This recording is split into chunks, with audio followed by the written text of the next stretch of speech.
Hola,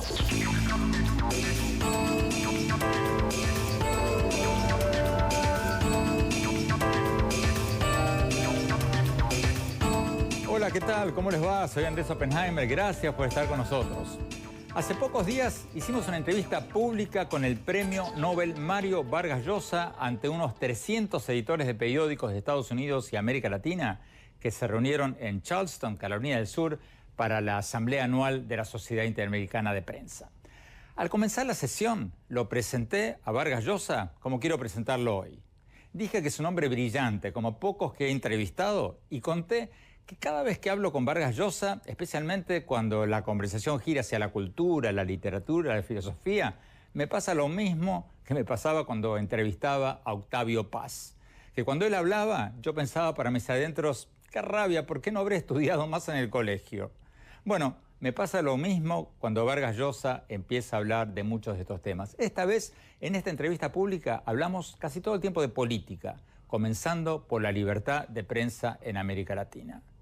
¿Tú crees que la libertad de prensa hoy día en América Latina está más amenazada, más silenciada, más amordazada todavía que en las épocas de las dictaduras militares de los años 70? No, creo que sería una exageración creer semejante cosa. En la época de las dictaduras simplemente no había libertad de prensa, los dictadores cerraban los periódicos, encarcelaban o mataban o mandaban al exilio a los periodistas que consideraban peligrosos.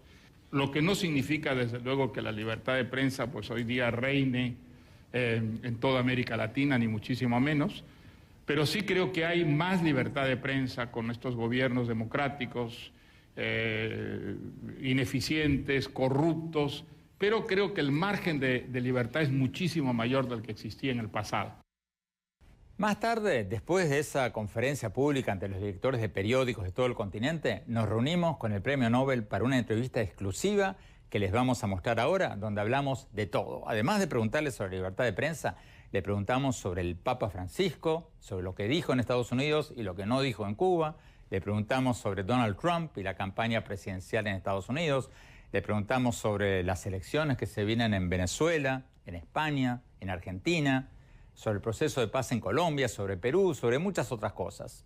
Y también le preguntamos sobre su vida personal. Vargas Llosa dijo en la reunión de la Sociedad Interamericana de Prensa que no ha hablado ni va a hablar sobre su vida personal y su relación con Isabel Preisler, que ha dado tanto que hablar en los últimos meses. Pero respetando su pedido, no pudimos dejar de preguntarle sobre su reacción ante los titulares que han salido en torno de su vida sentimental y si se sintió molesto, maltratado por esos titulares o, por el contrario, si no le importa el tema. Y el Premio Nobel respondió a esas preguntas con mucha contundencia y con detalles. Bueno, empecemos con la entrevista. Veamos lo que nos dijo el Premio Nobel Mario Vargas Llosa cuando empezamos a analizar los principales temas del momento. Veamos.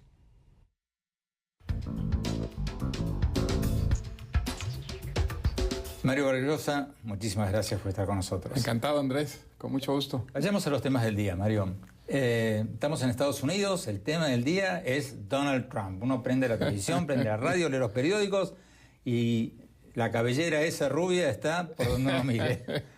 Bueno, da un poco de, digamos, es divertido, es pintoresco, pero al mismo tiempo da pena porque uno tiende a pensar como en Estados Unidos como en un país del primer mundo realmente, y esas manifestaciones de tercermundismo que representa el señor Trump, digamos, las payasadas, las idioteces que dice, toda esa demagogia, que es una demagogia muy barata, pero es una demagogia que tiene, digamos, que puede tener unas consecuencias terribles, ¿no? Porque toda forma de racismo implica, digamos, la posibilidad de una violencia enorme. Eso está detrás de toda la campaña esta racista, clarísimamente racista de Donald Trump contra los mexicanos, contra los inmigrantes, con la idea de que puede existir una sociedad de razas puras, de razas blancas. Es una cosa tan absolutamente anacrónica y estúpida que da un poco de pena imaginar que hay un sector, yo creo que es un sector muy minoritario de la sociedad norteamericana que se puede dejar, digamos, engatusar por una demagogia tan peligrosa como la que representa Trump, ¿no? ¿Pero tú crees que tiene una posibilidad real de ganar la nominación del Partido Republicano? Yo creo que ninguna. Jamás será el candidato de los republicanos. En primer lugar, tiene todo el aparato. El aparato está asustado con toda esta, digamos, publicidad negativa que ha generado Trump, y clarísimamente está contra él. Y yo creo que además hay una base republicana profundamente democrática que no va a apoyar jamás una candidatura tan claramente racista, discriminatoria como es la de Trump. Pero hay un sector de la sociedad que sí se siente... Bueno, nosotros no podemos olvidar que en Alemania el racismo... Alemania era el país más culto de Europa en ese momento, y sin embargo un sector muy importante del país embarcó en la locura antisemita de los nazis. Y entonces algo de eso hay, y digamos, aunque no creo que el peligro real exista, de todas maneras el síntoma es malo, ¿no es verdad? Bueno, a eso iba. ¿No hay un peligro de que el discurso de Trump, el discurso racista, penetre en la campaña republicana y empuje a los demás candidatos a tomar posiciones, si no abiertamente xenófobas? Yo no lo creo. Yo creo que la sociedad norteamericana es una sociedad profundamente democrática, es la gran tradición de Estados Unidos. La tolerancia, la coexistencia en la diversidad. Es un país hecho por los inmigrantes, además. Es un país que debe, en gran parte de su grandeza, haberse abierto al mundo y haber traído al mundo dentro de Estados Unidos y haber creado una sociedad que es multirracial, multicultural, multireligiosa. Bueno, Donald Trump no puede cambiar esa tradición que está además profundamente presente en las instituciones norteamericanas. De tal manera que creo que es un fenómeno totalmente pasajero, pero sí indica que en todas las sociedades, incluso en las más avanzadas, hay siempre unos fondos irracionales, prejuiciosos, a los que un demagogo puede apelar, y en un momento de crisis o de conflicto esos temas pueden pasar a la actualidad. Creo que es lo que ha pasado ahora con Donald Trump, pero mi impresión es que es un fenómeno pasajero, lastimoso, y que no va a dejar mayor huella en estas elecciones, ¿no?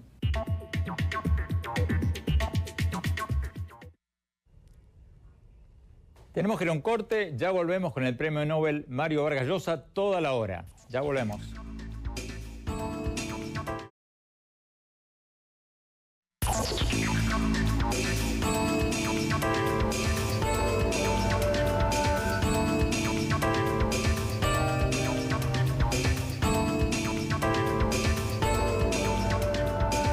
Gracias por seguir con nosotros en esta entrevista exclusiva con el premio Nobel Mario Vargas Llosa, que hicimos pocos días atrás en Charleston, Carolina del Sur, después de la entrevista pública que le hicimos ante unos 300 editores de periódicos de Estados Unidos y América Latina que se reunieron allí para la asamblea anual de la Sociedad Interamericana de Prensa.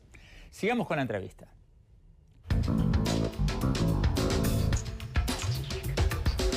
La visita del Papa a Cuba y Estados Unidos dio mucho que hablar, tanto por lo que el Papa no dijo en Cuba como por lo que dijo en Estados Unidos.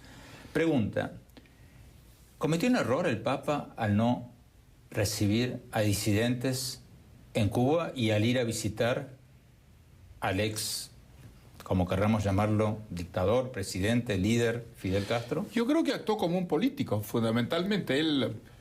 Esta visita fue claramente negociada con el gobierno cubano, y claramente el Papa aceptó una limitación que era lo relacionado con los disidentes, cumplió su parte, y él seguramente piensa que de esta manera ha obtenido, ¿no?, concesiones en otros campos, quizá en el campo que tiene que ver con la Iglesia Católica en Cuba, que justifican bueno, pues quienes no estamos en esa negociación y somos demócratas y creemos en la libertad, pensamos que es una lástima que realmente el Papa no hiciera lo que han hecho los otros papas que han ido a Cuba, por lo menos una cierta manifestación de cercanía con los disidentes valerosos, que realmente se juegan la libertad, se juegan la supervivencia, defendiendo los valores que son los valores de la cultura de la libertad.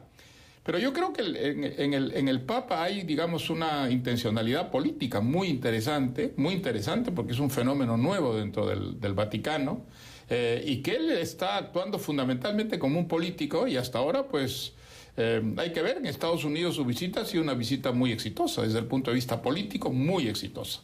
Ha tocado todos los grupos, liberales, conservadores,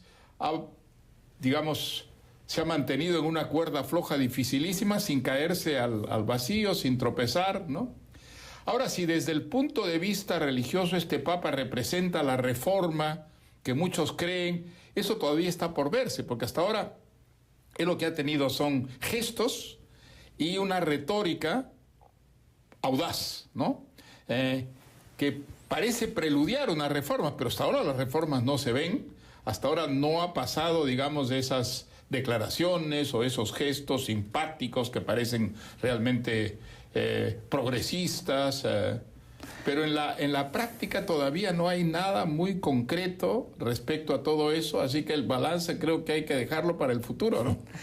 La visita fue sin duda un éxito en términos de audiencia de televisión, de participación popular, pero también fue criticado. El Washington Post, por ejemplo, tuvo un editorial durísimo cuando estaba llegando el Papa a Estados Unidos, criticándolo por el hecho de que no se vio con disidentes en Cuba y diciendo que se requiere mucho más valentía para hablar, decir cosas en un sistema totalitario que en una democracia como Estados Unidos. Sin ninguna duda, eso es cierto, pero yo creo que el Papa está en otro juego más de largo plazo, que él piensa que como ha intervenido en la apertura de relaciones diplomáticas entre Estados Unidos y Cuba, como ha actuado, digamos, de una manera prudente en este viaje, que eso le da unas bases que le pueden permitir obtener determinadas concesiones del gobierno cubano a más largo plazo. Yo creo que esa es la política clarísimamente que está detrás de él, ¿no? Antes de hablar de las elecciones en Argentina, de Venezuela, de España,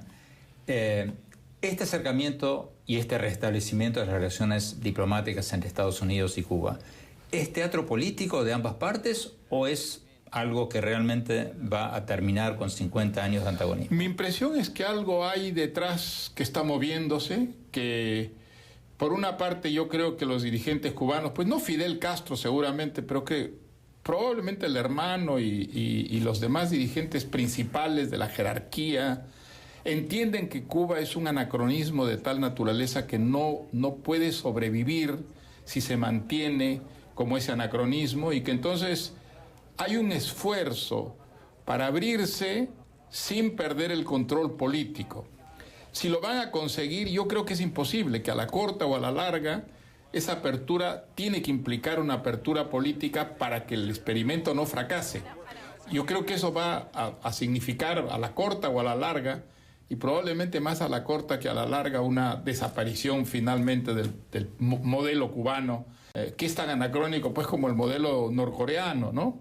Entonces Obama hizo lo correcto. Digamos, yo creo que Obama ha tenido la valentía de reconocer que la antigua política no funcionaba, que claramente no funcionaba, y que entonces había que intentar, digamos, una alternativa, y esta alternativa, hasta ahora los indicios son bastante positivos, digamos, en Estados Unidos y en Cuba hay una nueva actitud, a pesar de que Cuba trata de contener, digamos, la filtración política, es muy, muy difícil, porque esa apertura trae, digamos, una presencia de todo lo que representa la cultura de la libertad, la cultura de la convivencia, la legalidad, y eso contamina, indudablemente contamina. Es una realidad hoy día que está presente en Cuba como no lo ha estado en el pasado. ¿Y hasta qué punto esto puede acelerar, digamos, la democratización de Cuba? Yo creo que empuja por lo menos en esa dirección, y creo que hay razones más para ser optimista que pesimista. Vayamos a los temas jugosos del momento. Estamos cerca de elecciones presidenciales en Argentina, generales en España, legislativas pero importantísimas en Venezuela. Empecemos con Argentina. ¿Quién es el candidato que mejor le haría a la Argentina en este momento? Es Macri, sin ninguna duda. Mi esperanza es que Macri gane las elecciones. Es la única candidatura que realmente representa un cambio, que representa salir del peronismo. El peronismo es la fuente principal de la catástrofe argentina. Creo que hay que decirlo así, con esa claridad. El periodismo se ha convertido pues fundamentalmente en un instrumento de poder, ¿no es cierto? En Argentina hay peronismo de izquierda, de centroizquierda, de centro derecha, de extrema derecha. O sea, el peronismo es todo, cubre todos los espacios políticos, lo que significa que no representa nada. Pero sin embargo es tan popular que hasta el propio Macri tuvo que ir a rendirle homenaje al busto del general Perón hace poco. Bueno, pero clarísimamente Macri es la antípoda, clarísimamente votar por Macri es votar contra el peronismo en bloque, y mi esperanza es que haya una mayoría de argentinos que entienda que el peronismo es la gran tragedia política de un país que fue un país del primer mundo, que fue el país que acabó con el analfabetismo, el primero en el mundo. Eso ya se ha olvidado de Argentina. Sin embargo, ese es el pasado de Argentina. Y Argentina es un país que ha involucionado por razones puramente políticas hasta convertirse en lo que vemos hoy en día. Yo creo que hay una oportunidad en estas elecciones y creo clarísimamente que hay una alternativa al peronismo de triste memoria, de triste recordación, y mi esperanza es que haya suficiente lucidez en los electores argentinos de esta vez para acabar de una vez con esa tradición que desde los años 40, pues del siglo pasado, ha ido destruyendo a uno de los países, como digo, que era un modelo en América Latina, ¿no? ¿Qué dices del argumento de muchos argentinos hoy día, incluso que piensan como tú, que dicen, pero si gana Macri no va a poder gobernar? Yo creo que no, yo creo que Macri tiene ideas muy claras, tiene un equipo que está trabajando muy seriamente desde hace mucho tiempo en la manera de sacar a la Argentina del anacronismo que representa vivir de los subsidios, del intervencionismo estatal, de un populismo demagógico que está acabando con la riqueza, que sigue siendo muy grande, ¿no? Afortunadamente para el país, porque con esa política populista de los últimos gobiernos, Argentina debería estar en una situación verdaderamente catastrófica si no fuera porque el país es tan rico, ¿no? Tan rico que resiste toda esa insensatez política, ¿no? Bueno, hasta que se frenaron los aumentos de los precios de las materias primas y ahora está con la soga al cuello. Exactamente, ahora comienza España, Mario, acaba de haber elecciones en Cataluña, ambos lados dicen que ganaron. ¿Quién ganó? Bueno, la Generalitat presentó esto como un plebiscito, el plebiscito lo perdió. Hay una mayoría de catalanes que no quiere la independencia, ese es el resultado. Pero una mayoría pequeña. Es una mayoría pequeña, 53 a 47. Exactamente, es una mayoría pequeña, son 5 puntos de diferencia. Es verdad que ellos han conseguido que el independentismo crezca a través de una política muy demagógica, muy irresponsable, totalmente anacrónica, porque en estos momentos en Europa, en la Europa en construcción, un movimiento nacionalista pues es negarse al progreso, querer retroceder en la historia. Han utilizado la demagogia más absolutamente irresponsable, pero el resultado, desde el punto de vista de la independencia, es que hay una mayoría de catalanes que no quiere la independencia, de lo cual yo creo que hay que alegrarse muchísimo, porque hubiera sido una catástrofe para España, desde luego, pero sobre todo para Cataluña y para Europa muy inquietante, un malísimo ejemplo, porque hay unos movimientos pues nacionalistas que son regionales, pero que hubieran podido cobrar muchísima fuerza si es que una mayoría de catalanes hubiera votado por la independencia. No ha ocurrido así y es bueno que no haya ocurrido así, ¿no? ¿Qué va a pasar en las elecciones generales en España? ¿España va a seguir siendo ese modelo de transición democrática tan exitoso? Yo creo que va a haber un cambio importante por el desprestigio de los partidos políticos, No creo que la democracia española esté en peligro, creo que la democracia española ha avanzado lo suficientemente para no retroceder, pero creo que se acabó ese bipartidismo que controlaba la vida política española. Creo que ahora es muy difícil que haya un partido que tenga una mayoría que le permita gobernar. Creo que van a haber alianzas.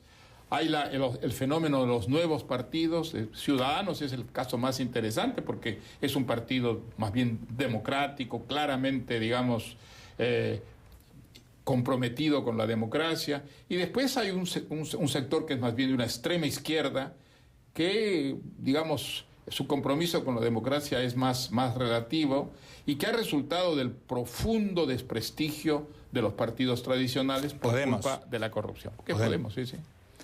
Pero bueno, su resultado malísimo en las elecciones catalanas, de todas maneras es muy interesante porque creo que todo lo que representa de demagogia, de acercamiento, por ejemplo, a Venezuela, lo ha perjudicado electoralmente muchísimo y creo que eso ha sido muy alentador para quienes veíamos en Podemos un peligro de populismo, de demagogia izquierdista, ¿no? Casi latinoamericana, ¿no?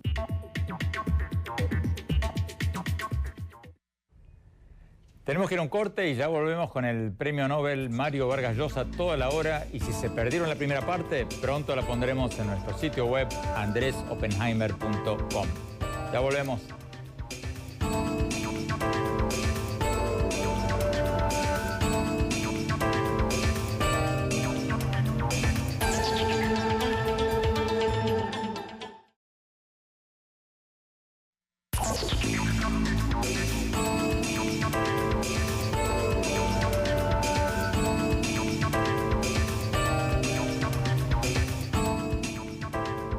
Gracias por seguir con nosotros en esta entrevista exclusiva con el premio Nobel Mario Vargas Llosa, donde hablamos de todo, de los temas mundiales, de los temas latinoamericanos y de su vida. Sigamos con la entrevista.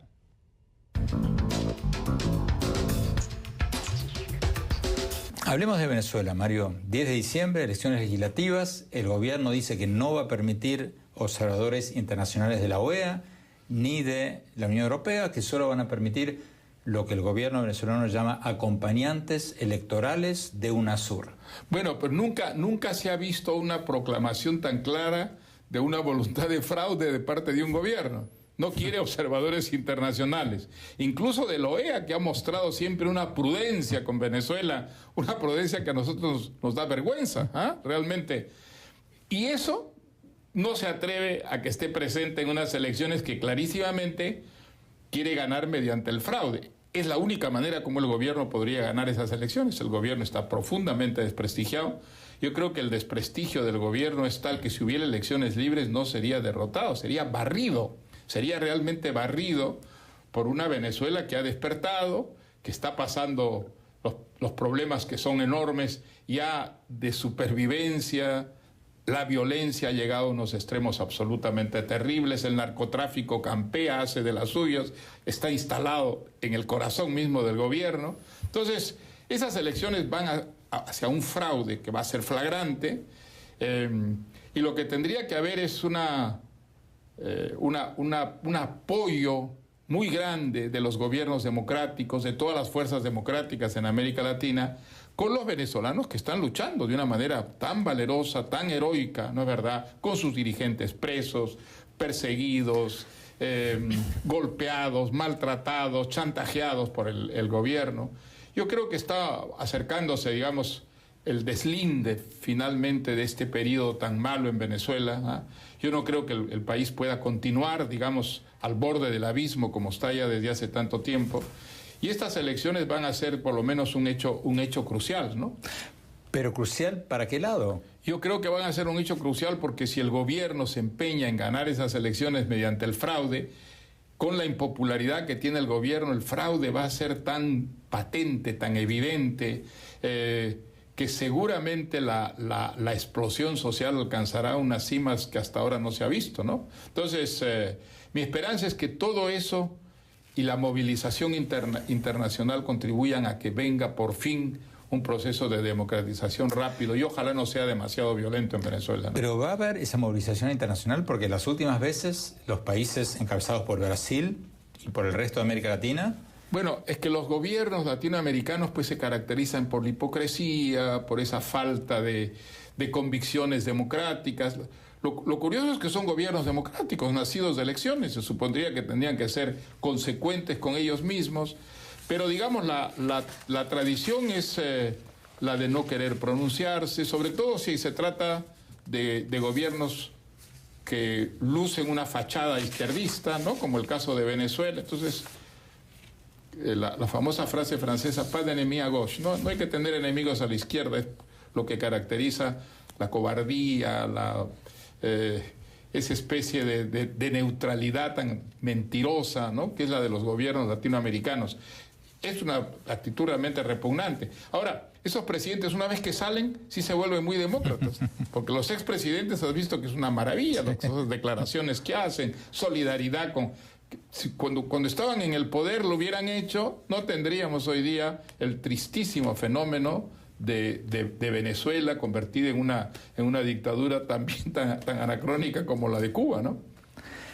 ¿Ves algún tipo de señales de que el ciclo populista está llegando a su fin en América Latina o no? No, creo que desgraciadamente el populismo es una enfermedad incurable, está siempre allí, se puede atajar, se puede contener dentro de ciertos niveles tolerables que permitan el desarrollo, el funcionamiento de la democracia, pero erradicarlo totalmente es imposible. Es un virus que forma parte de la naturaleza política latinoamericana y está allí y se va a quedar. Pero a pesar de todo eso hay progresos en América Latina. Yo creo que eso es importante.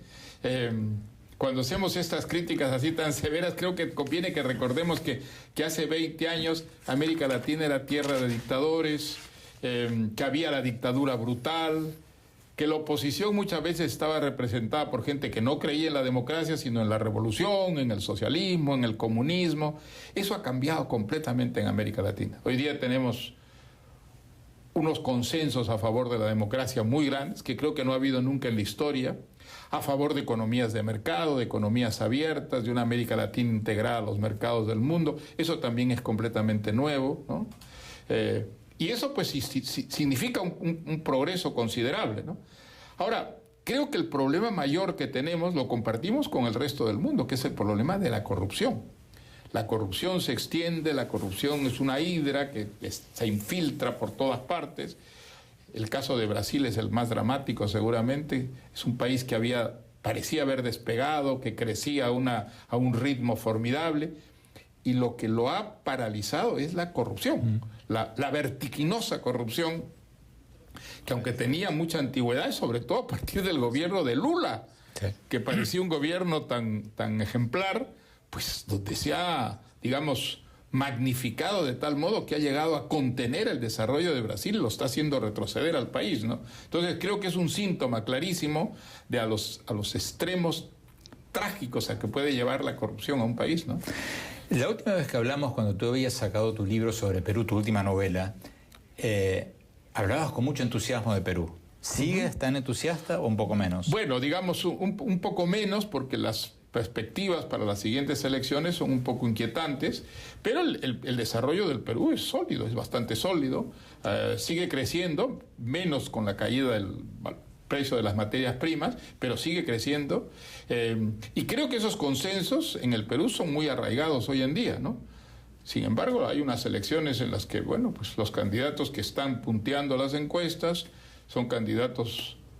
Uno es la hija de Fujimori, o sea, sería la reevaluación, la reivindicación de la dictadura más corrompida, más sangrienta que hemos tenido en la historia del Perú. Y hay la posibilidad de que Alan García sea otra vez un candidato exitoso, a pesar de estar tan profundamente afectado por las acusaciones de corrupción en su segundo gobierno. Mi esperanza es que la candidatura de Kuczynski, que es una candidatura que no tiene hoy día mucha fuerza, vaya creciendo. Él es una persona muy responsable, muy preparado, ha tenido experiencias de gobierno exitosas como ministro, como presidente del Consejo de Ministros.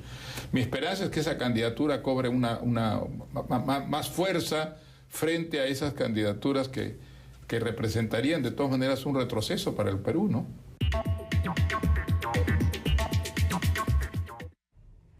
Cuando le hice la primera pregunta sobre las elecciones en Venezuela, tendría que haber dicho el 6 de diciembre, no el 10 de diciembre. Tenemos que ir a un corte, ya volvemos con el premio Nobel Mario Vargas Llosa toda la hora.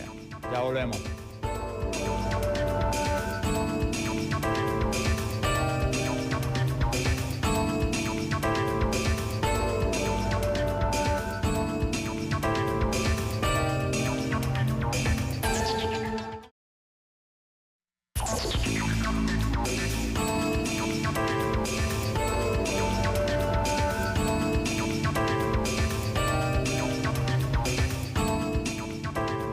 Gracias por seguir con nosotros en esta entrevista exclusiva con el premio Nobel Mario Vargas Llosa, donde hablamos de todo, del mundo, de América Latina y también sobre él.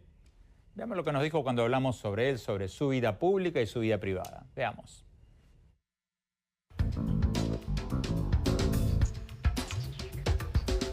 Mario, una pregunta personal que te hago cada vez que nos vemos porque siempre me la hago. ¿Qué te mueve a ti a estar tan involucrado en la política de los países latinoamericanos, tan personalmente? O sea, tú tienes 78 años. 79, por desgracia. 79, ya, me quedé corto. 79, sí. Me estaba regalando un año, pero en fin, en honor a la verdad diremos que tengo 79. 79. Premio Nobel. Podrías estar paseando por el mundo, recibiendo doctorados honoris causa, dando conferencias, y te metes en todos estos roles políticos, te peleas con el gobierno de Venezuela, vas a Argentina, te tiran cosas contra el bus, te insultan los presidentes. O sea, la pregunta que yo me hago es, bueno, ¿se entendía cuando lo hacías cuando tenías 30, 40, 50, 60?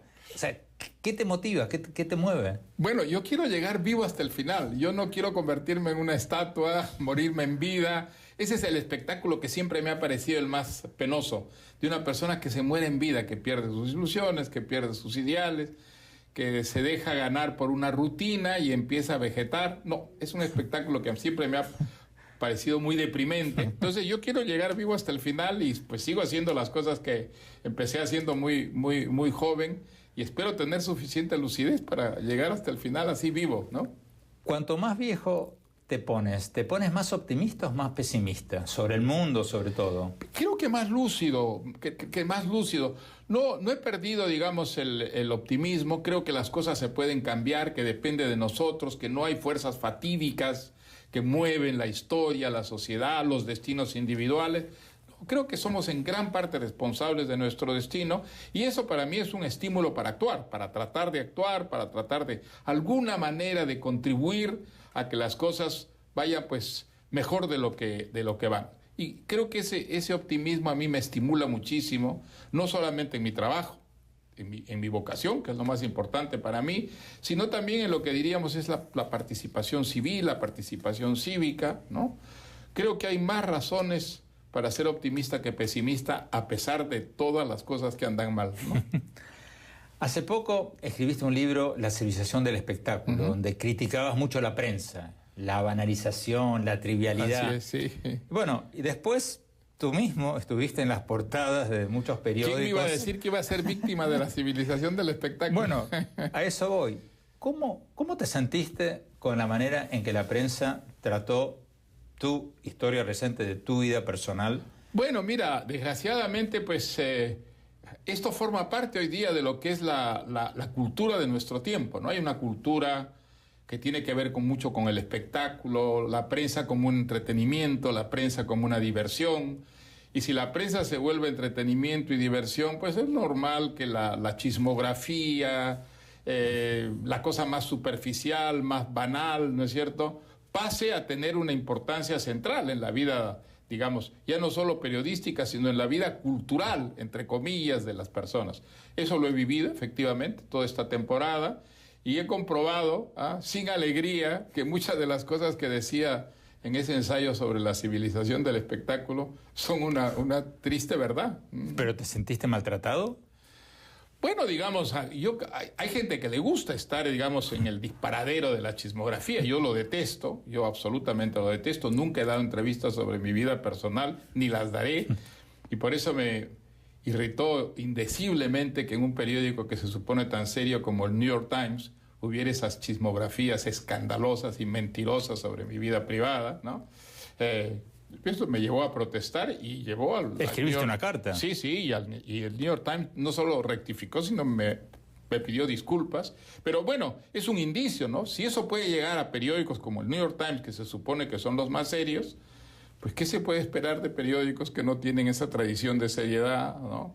Que no ejercen un control sobre sí mismos que les impida llegar a esos extremos, a la calumnia, a la mentira. Recuérdanos Creo que es un fenómeno de nuestro tiempo carta, ese, ¿sabes? Recuérdanos lo que decías en tu carta al New York Times. Bueno, en una reseña de un libro mío, que sí, eso es una cosa increíble, en una reseña de un libro mío, pues se hablaba de mi vida privada y se decía que yo había vendido a una revista... Hola. Bueno, a Hola, unas informaciones sobre mi vida privada por $850,000. y que yo en mi cuenta de Twitter había escandalizado al mundo contando mi vida privada. Yo no tengo Twitter, no he tenido, ni tendré nunca, ni aunque veo hay Twitter, un Mario Vargas Llosa ni en consulto. Twitter. No, eso sí, si uno, eso no alguien lo ha sacado, claro, es alguien que ha usurpado mi nombre, porque yo ni siquiera sé lo que es Twitter. O sea que, digamos, pongamos las cosas claras. No me interesan las redes sociales, sí, que son tan importantes, a mí no me interesan. Yo leo periódicos en papel, sí, y no salgo de allí. Y mi vida privada jamás la he expuesto yo en entrevistas, y jamás he vendido una información a una revista de chismes. Qué cosa tan escandalosamente mentirosa, ¿no? Entonces, pues eso me indignó y me llevó a protestar. Y resulta que el New York Times había tomado eso de un periódico inglés, de un periódico del Daily Mail. El Daily Mail es un periódico de chismografías, es un periódico que vive, sí, del amarillismo, del escándalo. Bueno, pues hasta ahí, desgraciadamente, ha llegado digamos, la fabricación de mentiras sobre mi vida privada últimamente. Bueno, pues ahí está, la civilización del espectáculo es una realidad y no me equivoqué en mis críticas, en ese ensayo, sí, a lo que es el periodismo de nuestros días, sí. ¿Cuándo escribes, Mario? Porque te las pasas viajando. Yo escribo todo el tiempo. Pero... No, yo escribo todo el tiempo. Yo he escrito ayer, por ejemplo, llegué y me encerré en el hotel y estuve trabajando. Y esta mañana he trabajado de 5 a 8 de la mañana en mi cuarto. Yo trabajo todos los días. Cuando viajo, cuando estoy quieto. Las principales, digamos, horas del día yo las dedico a escribir o a leer o a tomar notas. ¿De dónde sobre sacas mi propio esa energía? trabajo. ¿Haces ejercicio? ¿Tomas vitaminas? ¿Qué haces? No, vitaminas sí tomo algunas y hago ejercicios también, pero para mí el ejercicio principal es el mantener mi ritmo de trabajo constante. Sí. ¿Qué estás escribiendo? Pues ahora acabo de terminar una novela que se llama Cinco Esquinas, que ocurre en el Perú, en la época final ya de la dictadura de Fujimori. Pero no es una novela política, es una novela más bien policial, ¿no? Y ahora estoy escribiendo unos cuentos, he vuelto al cuento, que fue mi primera manifestación de escritor, fueron cuentos, así que he vuelto un poco a los cuentos. Tengo un proyecto para una serie de cuentos. ¿Sí? ¿Hiciste teatro este año en España un mes seguido y después escribiste algo sobre eso? Trabajé en una obra de teatro mía, trabajé como actor en una obra que se llama Los Cuentos de la Peste, y fue una experiencia maravillosa ser un personaje de ficción para alguien que se ha pasado la vida escribiendo ficciones. Pues es una experiencia fantástica, un poco aterradora, pero la verdad que me gustó muchísimo hacerla y me hizo vivir desde adentro el mundo del teatro, que siempre me ha fascinado a mí, ¿no? ¿Qué te llamó la atención que no sabías antes? Bueno, digamos, ser actor es, yo creo, materializar un anhelo que es típico del ser humano, que es salir de sí mismo, ser otro alguna vez, vivir desde los otros, la experiencia de los otros. Y eso es algo pues que un actor materializa sobre un escenario, ante una cámara, se hace una película, y vivir, digamos, por lo menos 2 horas diarias bajo la piel del otro, teniendo otras experiencias, cambiando de psicología, de idiosincrasia. Es una experiencia absolutamente fascinante. Fascinante, pero no es repetitiva y aburrida, no es repetitiva. De hacer todos los días lo mismo. Yo lo había oído muchas veces, pero lo comprobé. No hay 2 funciones que sean iguales. Aunque los actores repitan siempre sus parlamentos de acuerdo a un único guión, no hay 2 funciones que sean iguales. Siempre hay imponderables, siempre ocurren cosas o cambios, olvidos o cosas inesperadas que hacen que cada función, además la inspiración de cada actor en cada función es distinta. Hay días que están enormemente inspirados los actores y eso contagia a todo el grupo y de repente el espectáculo sale maravilloso y al día siguiente puede salir más bien pobre, triste. Es una experiencia realmente fascinante y creo que es una de las profesiones quizá más creativas que hay, la de ser actor, ¿no? Mario Vargas Llosa, muchísimas gracias. Pues nada, Andrés, encantado. Gracias,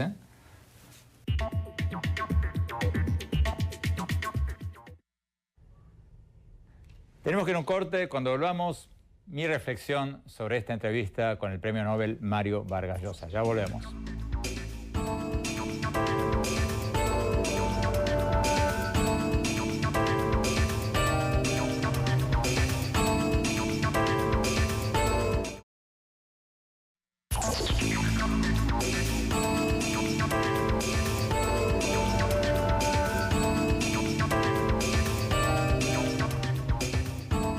Muchas gracias por habernos acompañado en esta fascinante entrevista con el Premio Nobel Mario Vargas Llosa. Y no se olviden de seguirnos en nuestro Twitter, @OppenheimerA, en nuestras páginas de Facebook y en nuestra página web andresoppenheimer.com.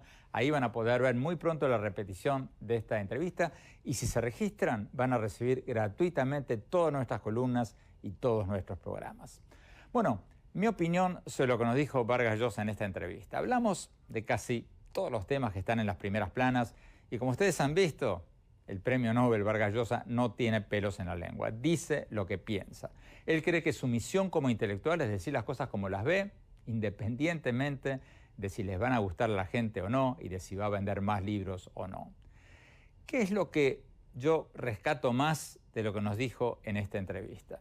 Para mí fue cuando le pregunté qué lo motiva ir a los países como Venezuela y Argentina y criticar durísimamente a sus gobiernos y tener que aguantar insultos y hasta agresiones físicas como le pasó cuando le tiraron objetos al bus en el que viajaba en Argentina, cuando a sus 79 años y con sus premios Nobel podría estar paseando por el mundo, pasándola fenomenalmente bien, recibiendo doctorados honoris causa y dando conferencias por muchísimo dinero. Su respuesta a esta pregunta me pareció fascinante. ¿Se acuerdan lo que dijo? Dijo textualmente: yo quiero llegar vivo hasta el final. No quiero convertirme en una estatua en vida. Siempre me ha dado mucha pena el espectáculo de esas personas que pierden sus ilusiones y que se abandonan a una rutina de supervivencia.